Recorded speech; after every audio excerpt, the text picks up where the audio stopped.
Hora do Enem especial, a hora é sua. Uma semana inteirinha só com os professores craques para ajudar a desvendar as principais dificuldades e perrengues. Hoje é dia de linguagens e códigos. Então, para fazer o meio de campo com língua portuguesa, professora Marilúcia Corel. Na zaga da língua inglesa, ele, professor Daniel Sanches. De língua espanhola, o craque professor Antônio Ferreira. E para marcar aquele gol que é uma pintura, professora Malu. Prontos para o jogo?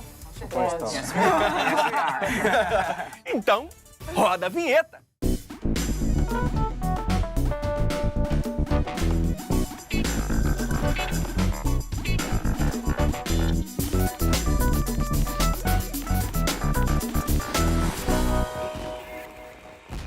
É isso aí, o seu Hora do Enem especial, a hora é sua, tá no ar. Vocês perguntam e a gente responde. Eles respondem, né? Bom, nós mapeamos algumas dúvidas da galera de casa. E o que sempre volta é: quando a questão tem um texto muito longo, tem que ler tudo? Como nós estamos diante de uma prova muito longa, iniciar lendo o enunciado e partir para o texto buscando essa resposta. Então, tudo se torna muito mais fácil. Em vez de você ler o texto para depois saber o que buscar, então você inicia através da leitura do enunciado e depois parte para o texto. Isso é especialmente importante em inglês, né? Porque se você começar a ler o texto, não entender alguma palavra ou alguma coisa, de repente ela está lá no enunciado. Perfeito. Então você lê o enunciado primeiro e já vai para o texto mais armado com as munições corretas para entender o texto melhor, né? Sim. Em arte tem uma questão que muitas vezes vem falando do texto, só que está escrito texto 1 e é uma imagem. A imagem também é um texto. Perfeito. Na verdade, assim, o enunciado, ele quer que o candidato complete com uma daquelas opções. Então, o fato dele já ler o próprio enunciado das opções, ele já vai para o texto um pouco mais direcionado, apesar da falsa transparência aí da língua, né? Mas aí vem a pergunta, gramática. Gramática, o candidato tem que estar muito atento? É cobrada? Somos línguas estrangeiras, mas há diferenças. Sim. Assim, não que ele tenha que saber gramática, né? Na verdade, assim, o conhecimento de gramática é o que para eu entender um determinado gênero textual, eu preciso saber daquela língua. Claro que, assim, o aluno que se dedica, que lê um pouco mais, ele vai ter facilidade para responder as questões. Então a gramática ela funciona como uma ferramenta de entendimento e compreensão textual. Mas cair gramática mesmo, pergunta direcionada para gramática, não. Em língua inglesa não, e acredito que em língua espanhola Nem em português. também. Nem em português. Nem em português. O importante é sabermos a gramática na aplicação dessa gramática no texto. É importante a gente compreender, saber as regras, mas não espere uma pergunta do tipo qual é a oração coordenada utilizada. Não, a Nem questão complete é qual a frase com o verbo correto. a função, qual o sentido, qual o significado daquilo dentro do texto. Sim. Na edição do ano passado, da última prova, caiu uma questão de espanhol que realmente o candidato, sabendo que era um verbo de câmbio, de transformação, por ali ele nem precisava já ler as outras opções. Então, foi a única questão, nesse período todo de existência, né, de Enem com língua espanhola, que foi necessário um conhecimento mais pontual, mais específico, né? Mas, por exemplo, se ele usasse o texto, ele chegaria à resposta? Sim, chegaria. Entendi. Agora, tem um gênero textual que o candidato geralmente tem uma certa dificuldade de estudar, que é a poesia. A poesia ela é muito específica, porque ela não tem a ideia de informar ou de trazer uma notícia ou uma ideia concreta. Ela tem a ideia de emocionar. Então, a função dela é um pouco diferente, a estrutura dela é diferente.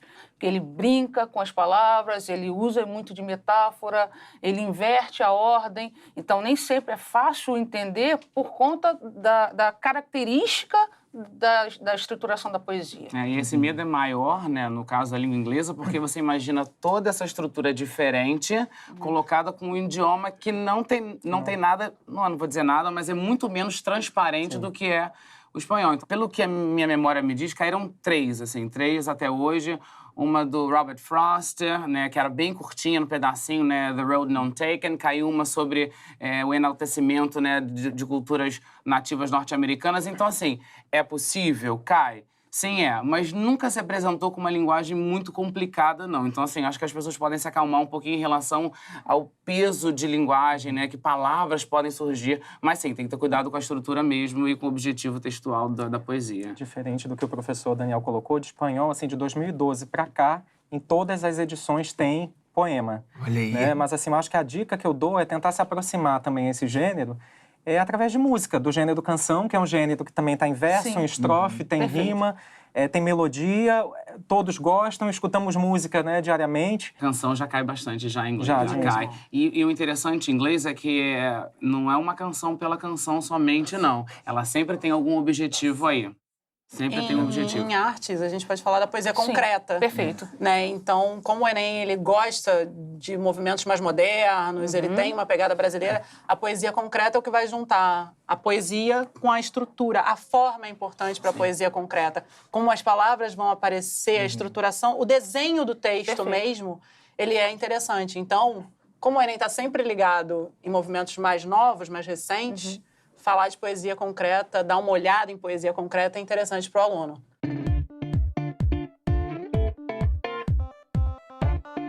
Professora Malu, você falou em poesia concreta. Conhecendo os movimentos artísticos, ajuda a interpretar a poesia de forma geral, na prova como um todo? Ah, com certeza. Porque muitas vezes a imagem vem associada a um texto e às vezes esse texto pode ser uma poesia. Arte e literatura, elas andam muito juntas durante muito tempo. Vários movimentos estão falando, enquanto um estava pintando, o outro estava escrevendo sobre. Então é importante, sim, você conhecer o movimento de forma bem ampla, o mais ampla possível. Pontualmente né? corroborando com o que você está dizendo, por exemplo, já caiu em prova de inglês um grafite de um grafiteiro super famoso. Acho que se você tem uma noção de arte boa, te ajuda em todas as provas, né? Exatamente. Já caiu o texto falando sobre Frida Kahlo, né? Então, se você tem um conhecimento de mundo aliado à arte e às demais, né, atualidades, isso te ajuda muito, né? Eu acho que te coloca naquele tempo. Exato. A questão sabe, da contextualização contextualiza para você, fundamental. exatamente. Porque, Então, às vezes, a temática tratada depende desse contexto. Então, aquele texto, quando aparece, ele não vai ser uma surpresa para você. Pode estar distante no sentido do assunto, do objetivo, mas você conhece em que maneira ou como que aquilo foi produzido. Então, é um passo importante para interpretar aquele texto que está diante de você. Perfeito. Professor Antônio, a língua espanhola é muito pronominal, tá certo? Sim, sim, é muito pronominal. Chama a atenção do aluno, quando ele está nesse processo de contato com a língua, os pronomes de complemento, que no português a gente tem uma tendência, né? Ou pronome pessoal, a gente tem uma tendência de apagar ou de repetir, então é repetição ele, ela. No espanhol a gente usa o pronome lo, los, lá, las, les para substituir todas essas palavras. Não que ele não consiga dar conta de responder determinadas questões, mas também na última edição do Enem a gente teve um texto que por si só, já no primeiro parágrafo ali, vários pronomes de complemento. Né? Então, assim, a dica também é começar a ler esses textos. É claro que o foco acaba sendo, né, a temática do texto, mas ir marcando não só os pronomes, mas outros conteúdos gramaticais que são importantes, como desinências dos verbos, para que você perceba se é no eixo do presente, no eixo do passado, no eixo do futuro. Você ir marcando também os marcadores discursivos, né? Isso é importante para inglês, sim, com certeza. Que para o espanhol também. Então, se você vai criando aquele glossário de elementos gramaticais mais recorrentes, você vai também, de uma certa forma, se familiarizando com a língua. Pode aproveitar e falar um pouco sobre a diferença entre pronomes anafóricos e catafóricos? A anáfora e catáfora são elementos de coesão textual. Tem no inglês, tem no português, tem no espanhol. Então, assim, a gente pode fixar essa dica. A anáfora é o que vem antes. Eu vou dar um exemplo, então. Então, o nome, o referente virá antes e o pronome depois. Então, Maria está passando por um problema.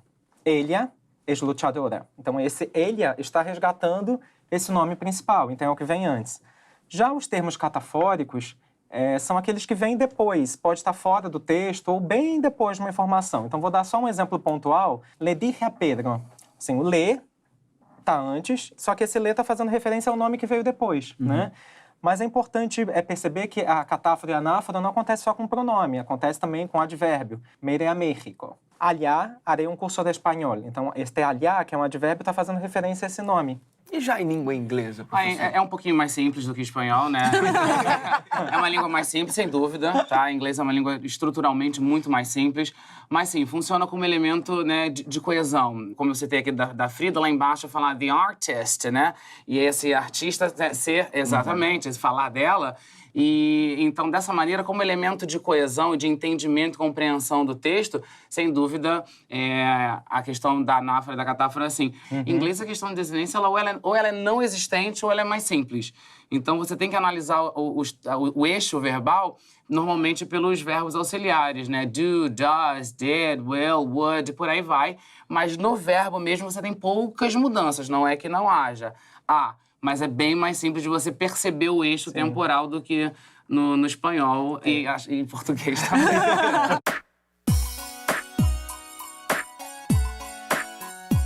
Como Machado de Assis é um autor realista fazendo um defunto falar? Como autor, ele tem a licença poética de fazer o que ele quiser. E ele é Machado pode tudo. Mas a literatura, ela permite essa liberdade de você dar voz a personagens, a objetos, ao tempo. Né? Então, trazer um morto falante é uma maneira de você impactar, impressionar, fazer diferente. O morto não falou à toa. Então, professora, em que movimento se enquadra Machado de Assis? É muito complicado enquadrar Machado de Assis, tá? Historicamente falando, ou cronologicamente falando, ele o enquadra no realismo. Mas ele tem características muito diferenciadas que podem levar ao naturalismo, que podem levar até mesmo a uma retomada do romantismo. Então, é observar cada obra de acordo com a temática que ele trata, a abordagem que ele vai fazer. Machado surpreende. É um autor muito utilizado no Enem, com certeza, é uma referência.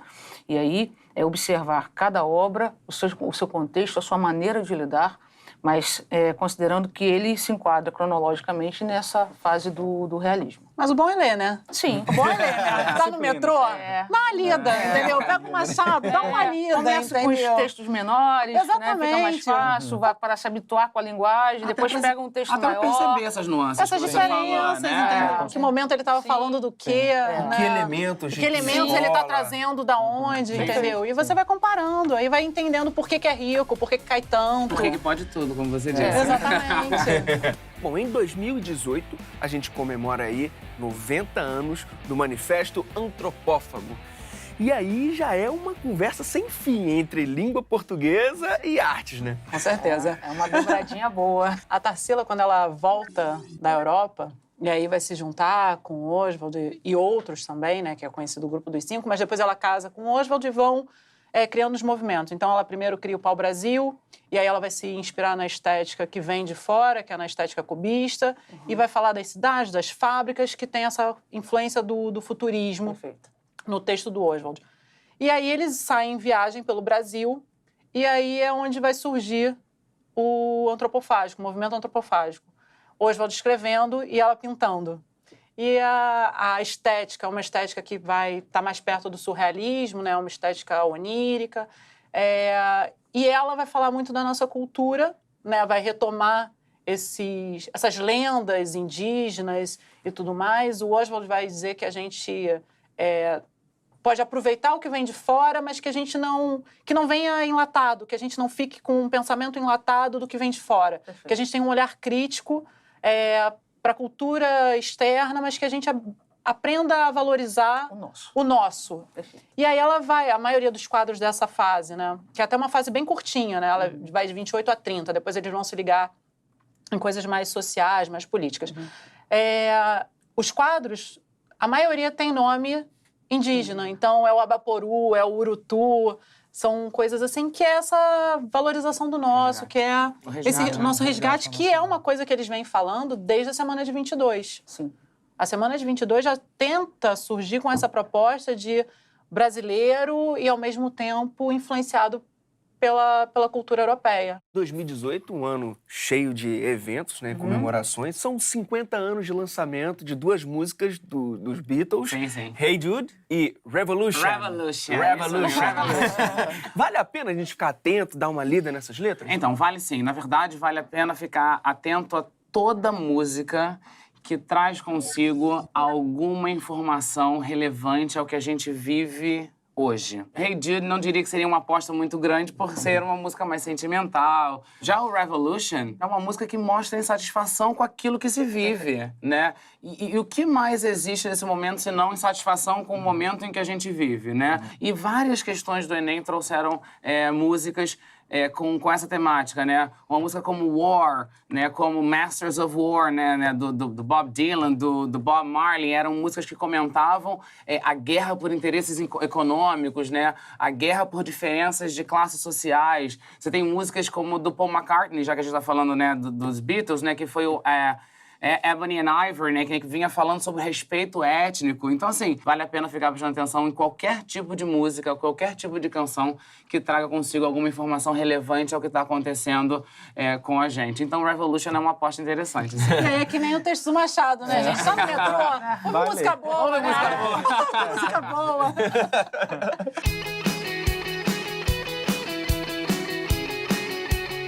2018, 40 anos da Constituição Espanhola e 30 anos da última Constituição Brasileira. Então, tem um cheirinho aí de questão nessa pegada, professor? Eu acho que tem, né? Assim, nos últimos anos, se a gente reparar, Alan, os exames de espanhol, a gente tem discursos de ex-presidentes de uma linha bem democrática, a gente tem discursos de autores renomados que ganharam o Prêmio Nobel de Literatura. E pode ter, sim, né, uma parte da Constituição, já que é um documento decisivo para a Espanha, né? É um documento que marca ali a saída de um período do general Franco, do franquismo, e você começa uma Espanha um pouco mais democrática, uma monarquia constitucional, né? Mas seguindo na mesma linha que o professor Daniel colocou, eu acho que assim, o que a prova do Enem quer colocar, seja ela em inglês ou espanhol, é mostrar para esse candidato também que situações que acontecem aqui no Brasil são comuns na América Latina ou na Espanha. Então, assim, além de ele ter contato com uma língua mais jurídica, que a gente pode até falar de uma língua que vai trazer mais imperativo, de uma língua que vai trazer estruturas mais de passiva, se quiere, se piensa, porque a língua espanhola é muito... como instrumento, né? A gramática como instrumento, como você a língua espanhola é muito assertiva, né? Mas, assim, eu acho que pode trazer um debate, porque se a gente pensar essa Constituição, ela é diferente dos outros países também, porque ela só abriu uma brecha em 1990, 1992, para que os estrangeiros também pudessem votar. Então, é mais uma possibilidade de discussão, já que o tema da imigração, dos estrangeiros, também é muito exigido no Enem, cai muito esses temas, né? Para aquela galera que tem uma dúvida do que é essencial, que não pode ficar de fora do seu plano de estudos. Queria deixar nomes, assim, de autores que foram presentes, né? Show de bola. Então, eu queria deixar os argentinos, Julio Cortázar, que já teve texto na prova, é um autor querido do Enem, e o outro argentino, Borges, né? Que são autores que trabalham aí com uma linguagem, com a pluralidade da linguagem, a pluralidade de sentidos, e o candidato tem que estar atento. Por outro lado, um escritor também muito querido, assim, não ainda do exame, mas, assim, inclusive dos alunos das provas de histórias, é o Galeano. E o Galeano, assim, ele problematiza política, problematiza economia e problematiza futebol. A gente está no ano de Copa, Sim. Né? Então, eu acho que também vale a pena o candidato ficar atento a essas temáticas sobre futebol que vão acontecer, essa troca de cultura. E, claro, aqueles elementos gramaticais que a gente já foi dando dicas aqui no decorrer, né, dos nossos encontros. Show de bola. É importante ler um pouquinho sobre os principais autores, que, na verdade, esses que têm caído mais. Então, Machado, Graciliano Ramos, Cícera Meirelles, Clarice Lispector, Rubens Braga, Veríssimo também já caiu. Conhecer os gêneros textuais, com certeza é importante as características de cada gênero. Que ajuda em tudo, né? Que ajuda em tudo, com certeza. Né? E aí a parte gramatical, a questão verbal, a questão pronominal. Fora que é possível utilizar esses elementos na redação. Então, se você tem, por exemplo, dependendo do tema que vem a redação, você pode puxar um autor desse, você pode puxar a Constituição. Você falou em 30 anos de Constituição, esse ano também a Declaração de Direitos Humanos completou 70 anos. Então, são textos que, apesar de estarem um pouco distantes da gente, porque terem essa ideia mais legal, eles podem fazer parte como recurso na redação. Exatamente. Você pode fazer referência a eles. Então, a leitura não é só para as questões objetivas, mas também para a construção da redação. Para a prova inteira. Com certeza. E aí, professor? Queridinho do Enem, o nome querido do Enem. Querido é Picasso. Picasso é um artista que aparece em quase todas as provas. Então, eu sempre indico que os meus alunos deem uma olhada na obra, entendam um pouco do movimento cubista. E aí, o movimento cubista abre para N outros movimentos que é bacana, né, você dar uma conferida. Agora, o Enem... Você comentou, inclusive, né, da influência do cubismo para... Pro movimento da Tarsila. Exatamente, né? Sim. Você vê como você pode ampliar isso, Exatamente. né? Ele começa lá fora, né, mas é uma vanguarda europeia, mas que acaba caindo aqui no Brasil com a Tarsila e com o Oswald. Mas o Enem ele tem privilegiado a contemporaneidade, então o grafite costuma aparecer. Então dá uma olhada nesses artistas bacanas que a gente tem de grafite. Aqui no Brasil, ano passado já caiu o Espeto, que é bem legal. A gente tem os Gêmeos, que tem uma influência bacana, são grafiteiros assim, de peso, digamos assim, são nomes bacanas. Dá uma olhada em alguns textos teatrais. Então, com o Oswald em voga, pode ser que surja um pedaço de um Rei da Vela, que é mais social, é mais político, mas ainda vem com elementos do antropofágico. Então, pode ser que ele apareça. E foi remontado agora, né? Ele está rodando aí o Brasil com Zé Celso. Sim. Então, o Enem tem buscado alguns textos que são textos teatrais. Então, é bacana dar uma olhada.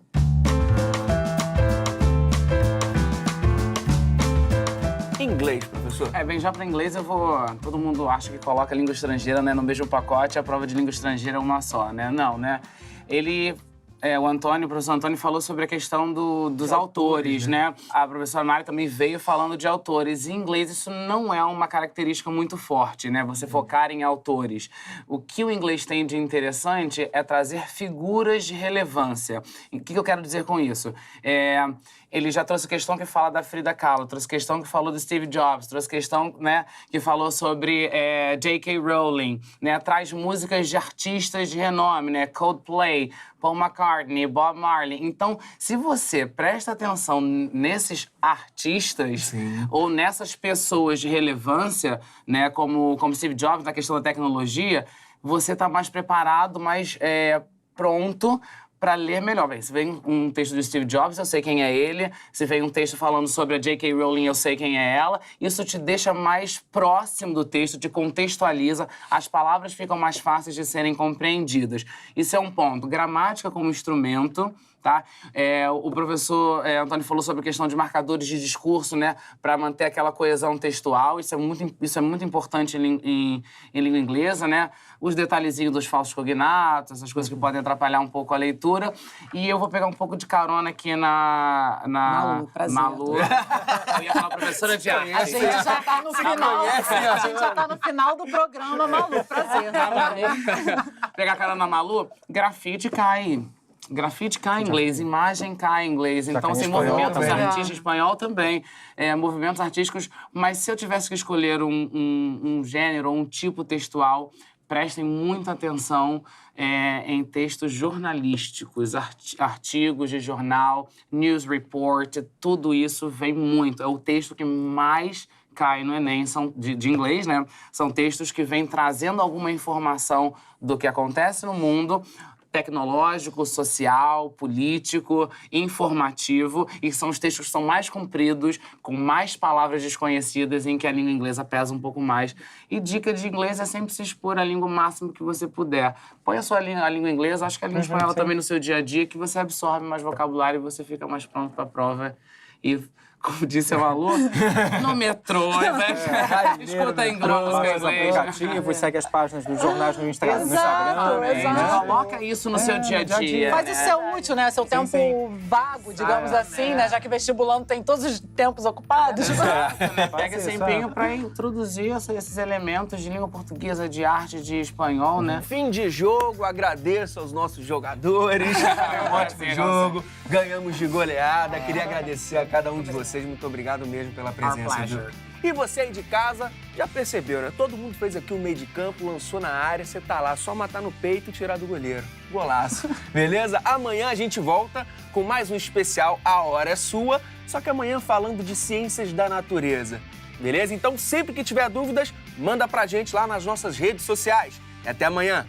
Bom programa a todos, senhores. Valeu, Mandu. Obrigado, voz.